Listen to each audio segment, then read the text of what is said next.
My family said my disabled son and I were too much of a downer for their all-expenses-paid resort trip. Then my perfect sister came begging for my emergency fund to cover her gambling debts. But she had no clue what I had already set in motion. God, I still remember that WhatsApp notification, burning a hole through my phone like a raw accusation. There she was, my sister Simone, sprawled across first-class seats, dripping in designer labels that probably cost more than I made in a month. Champagne flute held high, flashing that fake smile, captioning her perfect Caribbean escape with, "Blessed Anan family vacation." My name is Riley, and I hadn't been on a family vacation in 3 years. Not since the accident. "Mom?" Milo's voice, sweet and clear, drifted from his bedroom. "Can you help me with my shirt?" I shoved the phone into my pocket, the screen still glowing with her smugness, and wheeled into his room. My 10-year-old son, my brave, incredible boy, struggling with his school uniform. His wheelchair was perfectly positioned by the bed, exactly how we practiced. "Got it, buddy," I murmured, helping his small fingers navigate the buttons. "Remember, occupational therapy at 4 today." He looked up, those bright eyes full of hope. "Can we get ice cream after?" I kissed his forehead, a silent promise. "If you promise to do your stretches without complaining." My phone buzzed again and again. The family group chat, a symphony of fake adoration. "Living your best life, sis." "Mom, first class is the only class." "Jeremy, wait till you see the villa." Each message a tiny shard of glass digging into my skin. I opened my laptop, the screen reflecting the cold light of determination. I clicked on a folder. Chrono evidence. Inside were hundreds of files, meticulously organized by date, videos, voice messages, medical bills, police reports. 2 years of careful, silent documentation. "Mom?" Milo called again, his voice tinged with concern. "You're doing that thing where you get quiet." I snapped the laptop shut. "Just thinking about work, honey. Let's get you to school." Our morning routine was clockwork, a well-oiled machine of transfers to his wheelchair, bathroom, breakfast, teeth, shoes. We'd mastered it like a dance, even if some days the music felt painfully off-key. As I loaded Milo's wheelchair into our modified van, Mrs. Peterson from next door waved. "Riley, did you see the news about that drunk driver getting 20 years? Justice served, right?" My hands tightened on the wheelchair straps, my knuckles white. "Sometimes, Mrs. Peterson," I said, my voice barely a whisper. "Justice takes longer than we'd like." At Milo's school, I watched him will himself towards his friends, a burst of joyful energy. He was laughing, telling some joke that had them all giggling. My brave boy, who never, not once, complained about the life that had been stolen from him. Then my phone rang. Simone. Her face filled the screen, an unexpected tremor in her usually confident smile. "Riley." Her voice cracked, raw with a fear I'd never heard before. "I need you. I really messed up." My heart hammered against my ribs. "What's wrong?" I can't tell Mom and Dad. They'll kill me. I need money. 10,000. Please. You're my only hope." I sat in the van, listening to her sobs, a hollow, bitter echo in my ears. This was the same sister who'd stumbled behind the wheel that night, the one our parents had covered up for, who never once visited Milo in the hospital. 10,000. I kept my voice perfectly neutral, a mask over the rage bubbling inside me. "That's a lot of money, Simone." I know. But you got that inheritance from Aunt Martha, right? Please, Riley, I'm in trouble. Real trouble." Through the windshield, I watched Milo navigate the school's wheelchair ramp, the ramp our perfect, loving parents refused to help pay for. "What kind of trouble?" I can't say over the phone. "Can we meet, please? I'm desperate." I opened the chrono evidence folder on my phone, adding a quick voice memo. "Simone call. Money request. April 15th. "Where are you now?" I asked, my voice calm. "Aren't you boarding your flight?" I had to stay behind. "Jeremy doesn't know. Nobody knows. Riley, these people, they're dangerous. I need the money by tomorrow." My finger hovered over a document titled, Casino Debts SF. I'd been building this case, piece by agonizing piece, waiting for the right moment. Waiting for her to crack. "Okay," I said, my voice unnervingly soft. "Let's meet. Tell me where." She named a coffee shop downtown, her voice thick with relief. Thank you, Riley. I knew I could count on you. You've always been the good one. I ended the call and messaged Emerson, my PI. It's happening. She finally slipped. The response was immediate. The PI found something big. Come to the office ASAP. I started the van, glancing one last time at Milo through the school windows. He was showing his friends some new trick with his wheelchair, his smile bright enough to light up the whole damn room. My sister's Caribbean selfie still glowed on my phone, mocking me. Such a perfect life. Such a perfect lie. I thought of the dashcam footage Emerson had mentioned last week, supposedly recovered from that night. The night Simone got behind the wheel, giggling, Jeremy egging her on. The night they left my son paralyzed and drove away. I typed one last message to my sister. Of course, I'll help. That's what family is for. Then I drove to meet Emerson, ready to start dismantling the house of cards my family built on my son's broken bones. Simone was already there when I arrived, a pathetic shadow of her usual glamorous self. Designer sunglasses, of course, probably hiding bloodshot eyes or tear-streaked mascara. She'd chosen a corner table, tucked away from the windows, a smart move for someone supposedly hiding from debt collectors. You look terrible, I said, sliding into the seat across from her. She pulled off the sunglasses, revealing the proof, mascara-stained cheeks, eyes rimmed red. I haven't slept in 3 days. Tell me what's going on. I need you to promise you won't judge me. Her hands shook as she clutched her untouched latte, a tremor that spoke of genuine fear, not just dramatics. And you can't tell anyone. Especially not Mom and Dad. Like how they didn't tell anyone about the accident. I shot back, watching her flinch. Her head snapped up, eyes wide with a flicker of something that might have been shame, or just annoyance. What's that supposed to mean? Nothing, I lied smoothly. Just tell me about the money. She leaned forward, her voice dropping to a frantic whisper. I've been gambling. Online mostly. Started small, you know, just for fun. But then I found this exclusive site, high-stakes stuff. I was winning at first, Riley. God, I was winning so much. Until you weren't. The words were cold, not a question. I borrowed money from people you don't want to borrow from. She grabbed my hand, her grip surprisingly strong. They're threatening to tell Jeremy. To tell everyone. They'll hurt me, Riley, please. I extracted my hand, careful not to give away the storm brewing inside me. How much do you really owe? 10,000 would cover the immediate total. Simone. How much? She stared into her coffee. Avoiding my gaze, then whispered, 150,000. I let that number hang in the air between us, a heavy, suffocating weight.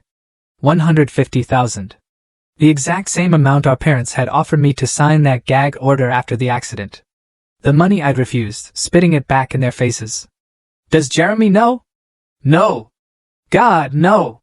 He thinks I'm at the resort with Mom and Dad. I told him I'd catch up tomorrow, that I had a charity event today. My phone buzzed. A text from Emerson.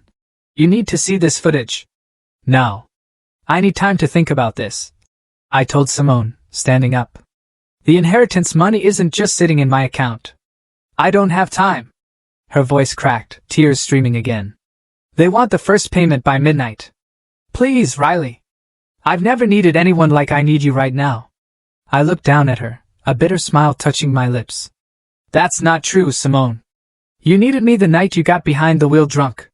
You needed me when Milo was in surgery. You needed me every time you chose to look away. Her face went utterly pale. Why are you bringing that up now? Because debts always come due, I said, turning to leave. One way or another. I left her there, sobbing into her expensive latte, and drove straight to Emerson's office. She was waiting with Adam, my lawyer. Both looked grim. Watch this, Emerson said, turning her monitor towards me. The grainy dashcam footage flickered to life, showing a familiar street. Simone, stumbling out of the restaurant, Jeremy's arm around her waist, both of them laughing, utterly oblivious. I can totally drive. Simone's voice slurred, but it was horrifyingly clear. Show them how it's done, babe, Jeremy said, pushing the keys into her hand. I gripped the desk, my knuckles turning white, as the footage continued. The swerving. The impact. Then Jeremy's voice, cold, panicked. Oh. Drive! Just drive! Adam paused the video. This was recovered from a rideshare driver's dash cam. He was parked across the street that night. Never came forward because your father's firm had connections to his employer. But now, Emerson added, he's retired. And feeling guilty. My phone lit up with texts from Simone. Please call me back. I'm begging you. They're going to hurt me. What's our next move? I asked Adam, my voice steady despite the earthquake inside me. We file tomorrow. The gambling debts actually help us. Shows a pattern of reckless behavior. The timing's perfect. I thought of Milo, who would be finishing school soon, who still sometimes asked why Aunt Simone never visited anymore. Do it, I said. File everything. Emerson touched my arm, her eyes serious. Are you sure? Once this starts. My family spent 3 years pretending nothing happened. They holiday in the Caribbean while I take my son to physical therapy. They deserve everything that's coming. My phone rang. Mom's face, cold and disapproving, appeared on screen. I answered on speaker. Riley, your sister is hysterical. What did you say to her? Nothing she didn't need to hear. She says you threatened her. After everything we've done for you. Everything you've done for me? I actually laughed, a bitter, hollow sound. Tell me, Mom, how's the resort? Is the view as nice as it looks in Simone's selfies? Don't be bitter, Riley. You know we couldn't bring Milo. The resort isn't equipped. I met Emerson's eyes as she handed me the final lawsuit documents, my heart a hammer in my chest. You're right, Mom. It's time everyone was properly equipped to handle the truth. I hung up and signed my name on the dotted line, remembering Simone's words from the coffee shop. I've never needed anyone like I need you right now. She was wrong about that too. She needed me to finally, make her pay. I watched that dash cam footage for the 6th time in Adam's office. Each viewing made my hands shake harder. Simone's laughter before the impact, the sickening screech of tires, Jeremy's voice urging her to flee. The statute of limitations hasn't run out, Adam said, closing his laptop. And with this evidence, plus the gambling debts showing an ongoing pattern of reckless behavior. My phone buzzed. Simone again. They're sending people to my house. Please, I'm scared. She's spiraling, Emerson said, reading over my shoulder. How much do you want to bet those gambling debts are way more than she's admitted? Call Uncle Spencer, I told her, a cold resolve settling in my gut. He's always been the family gossip. Tell him you're a concerned friend who overheard something at the country club about Simone's gambling. Emerson grinned, already dialing. She put it on speaker. Spencer speaking. Hi, I'm so sorry to bother you. Emerson's voice dripped with saccharine concern. I'm a member at Rolling Hills, and I overheard something disturbing about your niece, Simone. About some dangerous people she's involved with. What kind of people? His interest was immediate, a hungry shark scenting blood. Oh, I shouldn't say more. I know how respected your family is. I'd hate for anything to damage that reputation. 20 minutes after hanging up, my father called. What's this about your sister gambling? His voice was tight with barely suppressed anger. Why don't you ask her? I kept my tone perfectly neutral, devoid of emotion. Oh, wait. She's supposed to be with you in the Caribbean. Don't get smart with me, Riley. If you know something. Like how you knew something the night of Milo's accident. That kind of something? Silence crackled over the line, heavy and pregnant. We did what was best for everyone. He finally said, his voice softer, trying to manipulate me. The settlement. The hush money. You mean the money I refused. You're still angry, I understand that. But dragging up the past. The past? I laughed, a sharp, bitter sound. Dad, I live the past every day. Every time I lift Milo into his wheelchair. Every time he asks why his legs won't work. Every time Simone posts another perfect Instagram photo, pretending she's not a drunk driver who destroyed her nephew's life. That's enough, he barked, his control finally slipping. What do you want? I want justice. Justice? He scoffed. You want revenge. Maybe they're the same thing. Adam gestured at his watch. The court filing deadline was approaching. Dad, I said softly, changing tactics. Remember when I was 7 and you taught me to swim? You said the trick was to not fight the water, to work with it until it carried you where you needed to go. What's your point? He snapped, impatient. I'm not fighting anymore, I said, a chilling calm in my voice. I'm letting the truth carry us all where we need to go. I hung up just as Emerson's computer pinged. An email from Palm's insurance company. Preliminary settlement offer. Personal injury claim. 7 figures, Adam whispered, scanning the document. They're scared. My phone exploded with texts from Simone. They're outside my house. Why aren't you answering? I'll tell everyone you abandoned me. You're just jealous of my life. I forwarded the text to Adam, each desperate message another nail in her coffin. Mom's calling, I told them, showing the screen. Answer it, Adam advised. Record everything, Riley. Mom's voice was shrill. Desperate. Your sister says you're threatening her, that you're trying to destroy the family. No, Mom. The family destroyed itself the night they left my son bleeding on the pavement. We paid for his medical bills. We tried to help, she wailed. You tried to buy my silence. There's a difference. What do you want from us? She was crying now, real tears this time. Money? Is that it? Your father will write a check. I want Simone to say it. To admit what she did. To look Milo in the eye and tell him why she drove away. That would kill her career. Her marriage. Everything she's built. Everything she built on my son's broken bones. Silence. The lawsuit files in 30 minutes, I said, my voice cutting through her sobs. Maybe call your perfect daughter and tell her to prepare for some real consequences for once. I ended the call and looked at Adam. Do it. He pressed send on the court filing. Somewhere across town, my sister's phone would be lighting up with legal notifications.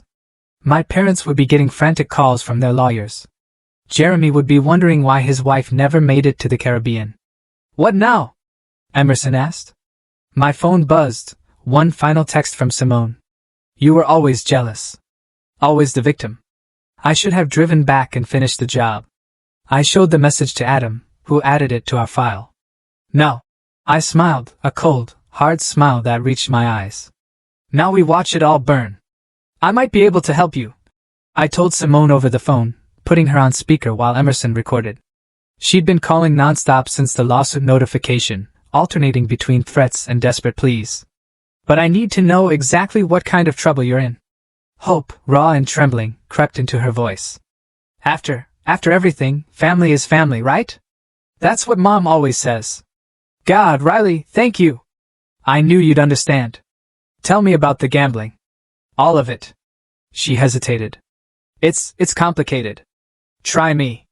There's this site, playersparadise.com. Private tables, high stakes. I was winning at first, I swear. But then this guy, he said he could get me better odds if I played through his private server. And you believed him? He seemed legitimate. He had references, other players. She paused, her voice a fragile thread. I lost. Big. Then he offered to let me play on credit. How much, Simone? 300,000. I let the number hang there, twice what she admitted at the coffee shop. These people, she continued, voice cracking. They know where I live. They know about Jeremy, about Mom and Dad. One of them said they'd break my legs if I didn't pay. Like Milo's legs? What? Why would you? Her voice hardened, the fear momentarily replaced by anger. Is that what this is about? You're still obsessed with the accident? The hit and run, you mean? Stop it. I need help. And you're playing games? No games, just truth. Finally. My other phone lit up. Jeremy calling. I switched lines. What the hell is going on? He demanded, panic raw in his voice. I'm getting calls about a lawsuit. Ask your wife about the gambling debts. Ask her where she really is right now. What gambling? Simone's not at the resort? Check your joint accounts, Jeremy. Check them now. I heard typing, then a sharp intake of breath, like he'd been punched. Oh my God! Oh my God! While you're at it, ask her about the dash cam footage from the night of the accident. The one where you told her to drive away from my son. The line went dead. Emerson's computer pinged. An email from a local news station, requesting comment on the lawsuit. It was starting. My phone buzzed again. Simone. Jeremy's threatening divorce. You ruined everything. I texted back, no, you did that yourself. One bad choice at a time. Then came the voicemail. Simone sobbing, utterly distraught. I'm going to kill myself. I'm in the bathroom with pills. This is your fault.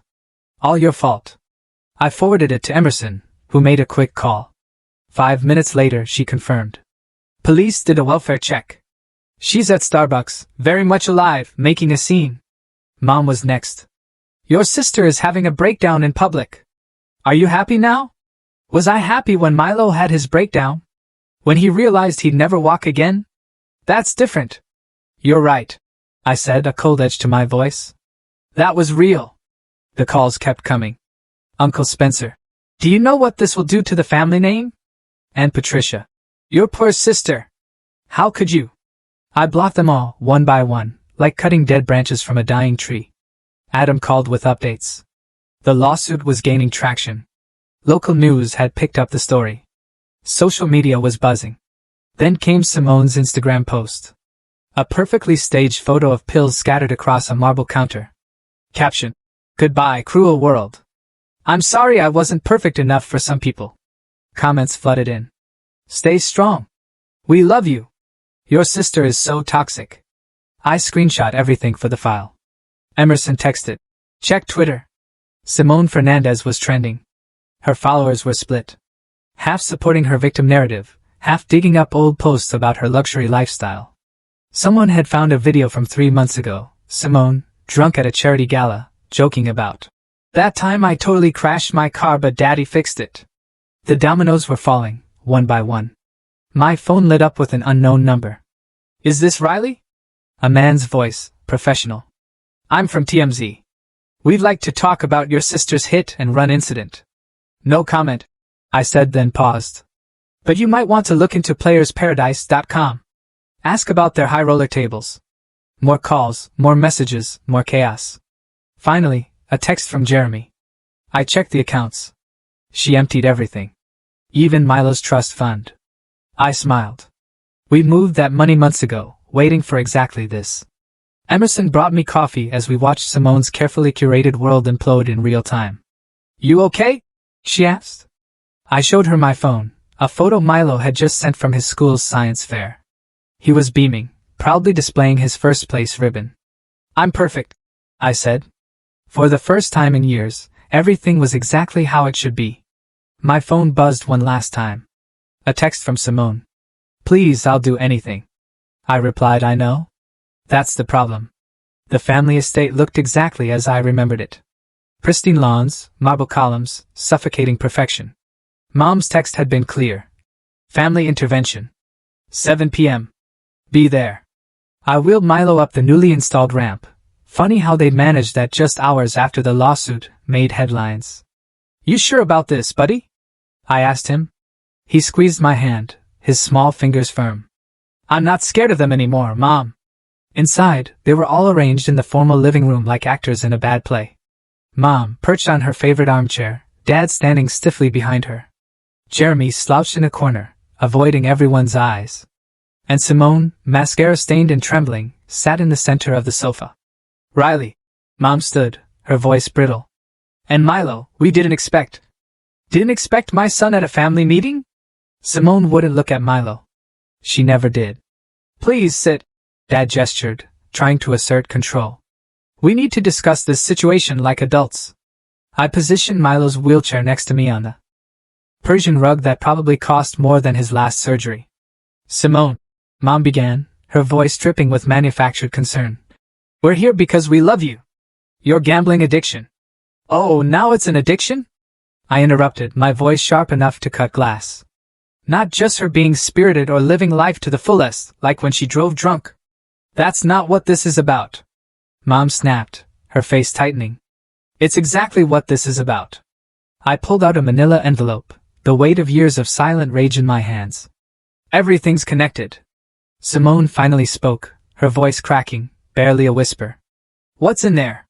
The truth. Every receipt, every text, every security camera footage from that night. The dash cam video of you laughing while you drove away from my son. You're lying, she whispered, her eyes wide with terror. I slid out a photo, her car, front end damaged, hidden in Uncle Spencer's garage the day after the accident. Spencer promised he destroyed those, Dad said quietly, his voice hollow. Spencer got sloppy after his third divorce. Amazing what his ex-wife kept in her files. Jeremy pushed off from the wall, looking for an escape route. I should go. Sit down, I ordered, my voice low and dangerous. You're in these photos too. Remember holding Simone's hair back while she vomited in the garage? Right after you told her to flee the scene? He sank back down, defeated. What do you want? Mom's voice shook, her facade finally cracking. Money? We can pay. I want her to look at him. I pointed at Milo, who sat silently, bravely by my side. I want her to finally look at what she did. Simone's eyes darted to Milo, then away, unable to meet his gaze. Look at him, I insisted, my voice rising. I can't, she screamed, her carefully constructed composure shattering completely. Why not? Because I was supposed to be perfect. The perfect daughter, the perfect wife, the perfect social media influencer. And I ruined it. Is that what you want to hear? Milo spoke up, his voice clear and strong, cutting through the shattered silence. I forgive you, Aunt Simone. The room froze. What? She whispered, utterly bewildered. I forgive you. Milo repeated, meeting her gaze, his small face filled with a wisdom beyond his years. Not because you deserve it, but because hating you is exhausting. Simone crumpled, sliding to the floor, all pretense gone. I'm sorry. God, I'm so sorry. Sorry doesn't fix his legs, I said, pulling out more documents. But this might help others. Dad recognized the paperwork first, his face blanching. You're not just suing us, he whispered, horrified. You're going after the country club that served her alcohol, the valet who gave her keys back, our lawyer who covered it up. Everyone who helped hide the truth. Every single one. Mom lunged forward, hand raised to slap me, a furious, desperate animal. I caught her wrist, my grip firm. Try it, I said softly, my eyes meeting hers, daring her. Give me one more thing to add to the lawsuit. Jeremy's phone buzzed. He checked it, his face paling even further. TMZ just ran the story with the dashcam footage. Simone screamed, scrambling for her phone. Her Instagram followers were already dropping by the thousands. Your choice. I told them all, my voice calm, commanding the room. We can settle this quietly, with a full confession, compensation for Milo's ongoing care, and a substantial donation to drunk driving prevention programs. Or what? Dad demanded, his voice thick with fear. Or I let the media dig deeper. They're very interested in the family that covered up a hit and run. I hear Netflix is already calling about rights to the story. Mom collapsed into her chair, utterly defeated. You're destroying us. No, Milo said, his voice surprisingly firm. You destroyed yourselves. Mom's just turning on the lights. I handed each of them a document. Sign the settlement by midnight, or tomorrow I give my first television interview. You wouldn't. Simone breathed, tears streaming down her face. I stood, gripping Milo's wheelchair handles, ready to leave. 3 years ago, I begged you to take responsibility. You chose image over truth. Now I choose justice over family. We turned to leave. Behind us, I heard papers rustling, Mom crying, Simone's broken whispers. At the door, Milo looked back. By the way, Aunt Simone, he said, his voice clear. Those casino guys you're scared of? Mom already reported them to the FBI. You're welcome. We left them there, surrounded by their shattered perfection, finally facing the truth they tried so hard to bury. My phone buzzed. Adam texting. TMZ's story hitting 1M views. You ready for tomorrow? I looked at Milo, who smiled and nodded, his small hand still in mine. Ready? I typed back. Time to tell our story. The morning after the intervention, my phone wouldn't stop buzzing. Hashtag Justice for Milo was trending. Simone's Instagram followers had dropped by 500,000 overnight. 3 brands had already dropped her sponsorship deals. Mom? Milo called from the living room. We're on TV. The local news was running the dashcam footage on a loop, Simone stumbling to the car, Jeremy laughing, the impact, the escape. My phone rang. Jeremy. Make it stop, he pleaded, his voice ragged with desperation. My company's board is meeting this afternoon. They're talking about moral character clauses in my contract. Karma's interesting, isn't it? I'll testify, he said quickly, desperately. Against Simone, about everything. The drinking, the cover-up, your father's bribes to the police. Send it in writing to Adam. Every detail. He hung up as another call came in. Simone's agent. Listen, she started, her voice oily. This could work for everyone. Simone does a tearful interview, admits her mistakes, starts a foundation for drunk driving victims. People love redemption stories. My son's paralysis isn't your client's redemption arc. Think about it, Oprah. I hung up. Emerson arrived with coffee and news. Your parents' country club suspended their membership.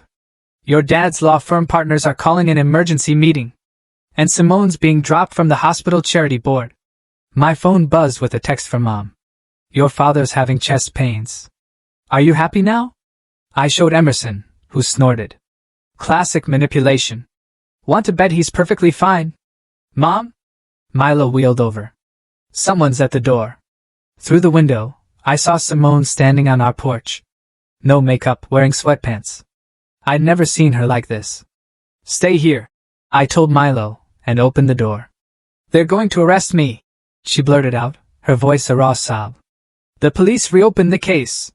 Jeremy's talking to them. Good. Please. She grabbed my arm, her fingers digging in. I'll lose everything. Like Milo lost his ability to walk. I'll do anything. I'll confess. I'll pay whatever you want. You had 3 years to do that. She sank to her knees, looking utterly broken. They're saying I could get 5 years actual prison. Me? The average sentence for hit and run with serious injury is 8 to 15 years. I said, my voice flat, devoid of sympathy. Dad's legal connections got you a deal last time. Not anymore. Riley, please. We're sisters. We stopped being sisters the moment you drove away. My phone buzzed. Adam calling. I left her crying on the porch. The DA wants to meet, he said. They're considering criminal charges against your father, too. Obstruction of justice, witness tampering. Good, Riley. He hesitated. Your mother's doing an interview right now. Local news. It's not good. I switched on the TV. There was Mom, perfectly coiffed, tears strategically falling. My daughters were always so close, she was saying. But Riley, after the accident, she changed, became bitter, obsessed with revenge. We tried to help, offered money, but she wanted to destroy our family. Milo wheeled closer. Grandma's lying again. Yes, she is. Why do they keep lying?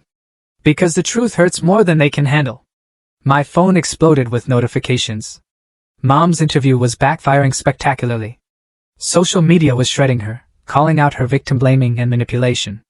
Another text from Jeremy. Simone overdosed. She's at Memorial Hospital. Real or fake this time? Emerson asked, reading over my shoulder. I called the hospital. Hi, my sister Simone was supposedly brought in for an overdose. Oh, Mrs. Fernandez. She's in the cafeteria getting coffee. Would you like me to transfer you? I hung up. The doorbell rang again. This time it was Dad, looking aged and desperate. The firm voted, he said quietly, his shoulders slumped. They're asking me to retire. 30 years of partnership. Actions have consequences. I was protecting our family. No. I showed him my phone, a photo of Milo in his hospital bed after the accident. You were protecting your reputation. There's a difference. He stared at the photo, finally seeing what he tried so hard to ignore. What do you want? He asked, defeated. I want you all to face what you did. Really face it. No more cover-ups, no more lies, no more perfect family facade. And then justice takes its course for all of you. He nodded slowly, turned to leave, then stopped. For what it's worth, I'm sorry. Not for protecting Simone, but for failing you. For failing Milo. I know, I said. But sorry isn't enough anymore. I closed the door and held Milo close, watching through the window as my father walked away, shoulders bent under the weight of consequences too long delayed. My phone buzzed one last time. The DA's office. Press conference tomorrow. Be ready. We were ready. We'd been ready for 3 years. The courthouse steps were packed with reporters, a sea of flashing cameras and shouting voices. Milo gripped my hand as we made our way through the crowd, his wheelchair expertly handled by Emerson. Mrs. Fernandez, any comment on your sister's arrest? Is it true your father's firm covered up the accident? Adam met us at the entrance. Simone's inside. She took the plea deal. How long? I asked, a knot in my stomach. 3 years with possibility of parole after 18 months, plus restitution. That's it. She agreed to testify against your father. The DA is more interested in the cover-up conspiracy than the original crime. Inside the courtroom was standing room only. Simone sat at the defendant's table, wearing a beige dress that probably cost more than my car. No makeup, no jewelry. Her lawyer had clearly coached her on appearing humble.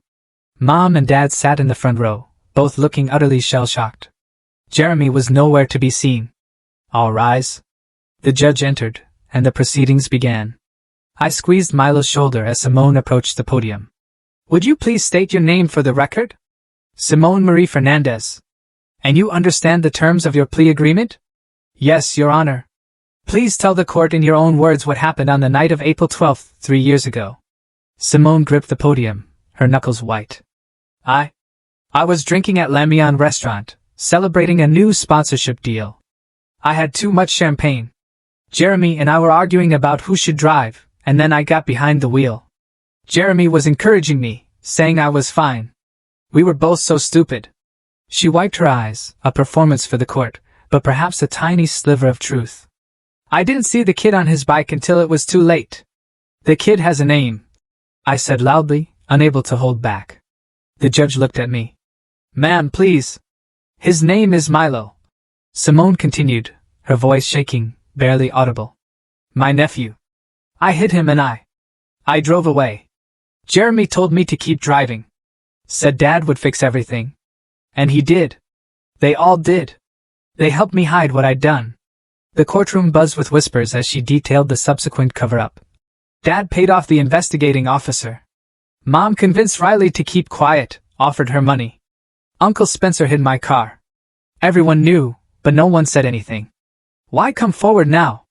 Simone looked at me for the first time, her eyes filled with a raw, unexpected honesty. Because my sister was braver than all of us. She refused to let us bury the truth. The judge reviewed the plea agreement. Miss Fernandez, this court sentences you to 3 years in state prison with eligibility for parole after 18 months. You will pay restitution of $2 million to the victim's family. Do you? Yes, Your Honor. Additionally, you will provide full testimony against all parties involved in the cover-up conspiracy. Failure to cooperate will void your plea agreement. 2 officers approached with handcuffs. Wait. Simone turned to us, her eyes locking onto Milo. Milo, I'm so sorry. Riley. Take her into custody, the judge ordered. As they led Simone away, Mom stood up, screaming. This isn't justice. This is revenge. Mrs. Marshall. The judge warned, his voice like thunder. Control yourself, or be held in contempt. Dad pulled her back down, his face ashen, utterly defeated. His own arraignment was scheduled for next week. Outside, the media frenzy had doubled. Cameras flashed as Simone was led to a waiting police car. Riley! A reporter thrust a microphone at me. How do you feel about the sentence? I looked at Milo, who nodded, his small face resolute. My son will never walk again. 3 years seems light.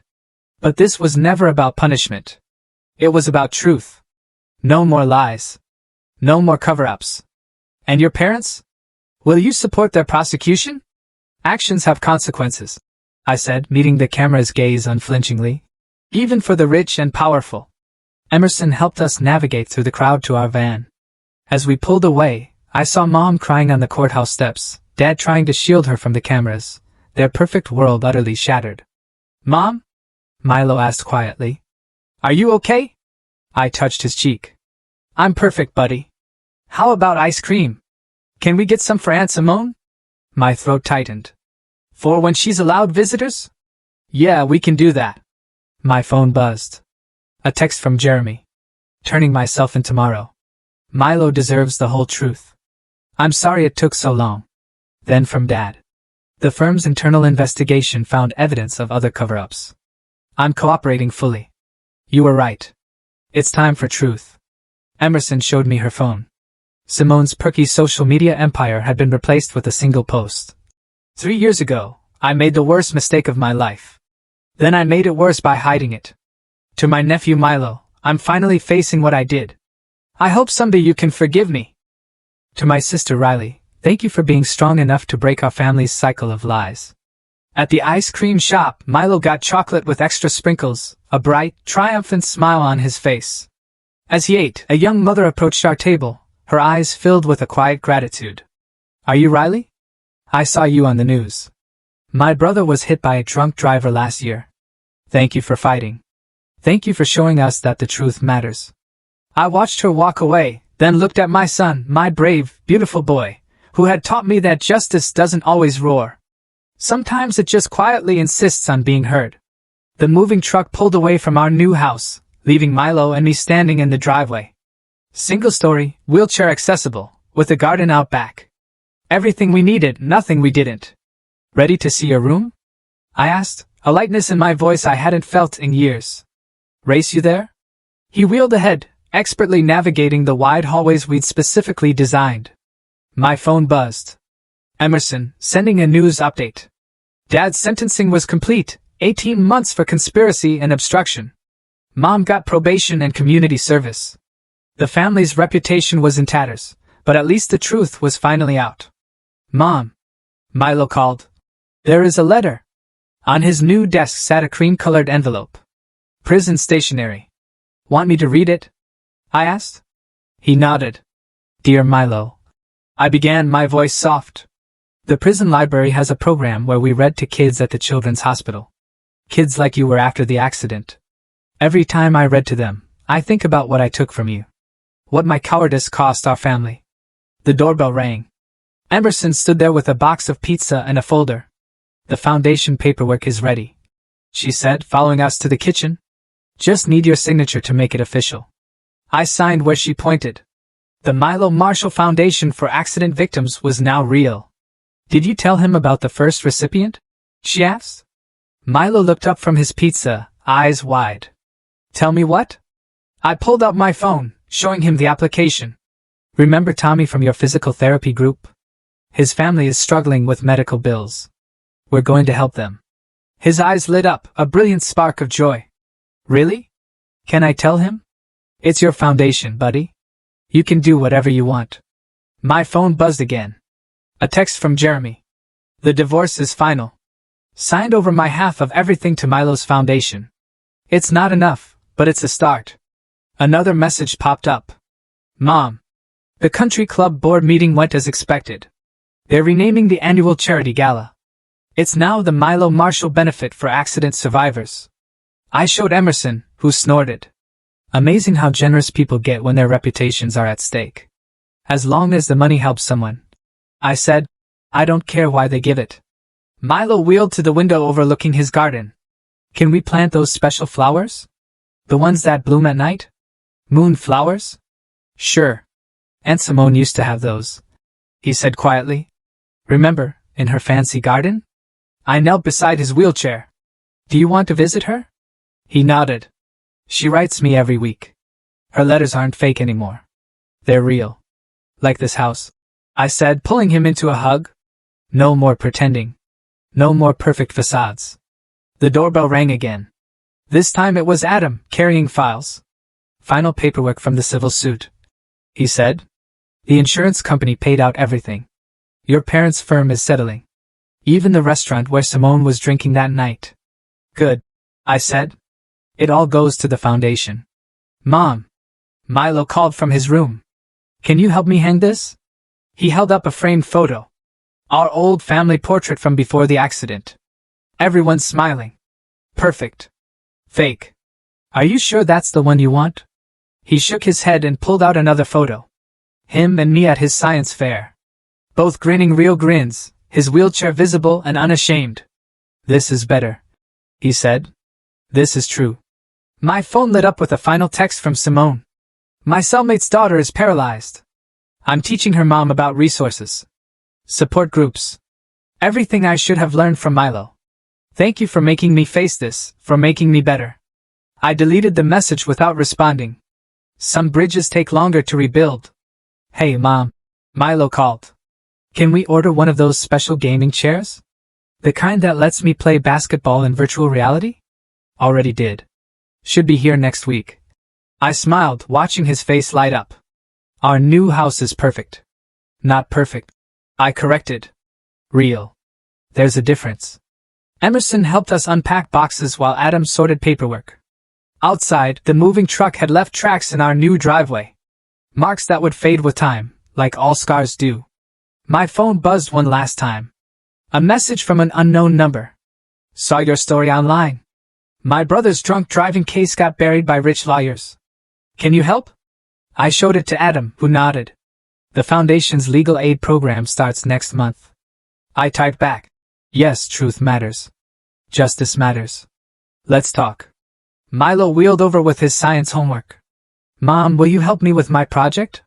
It's about action and reaction. How everything we do has consequences. I hugged him close, breathing in the scent of his hair. Yeah, buddy. I know exactly what you mean. We sat together in our real house, with our real lives finally free from the weight of other people's lies. Not perfect. Not pristine. Just true. And that was everything.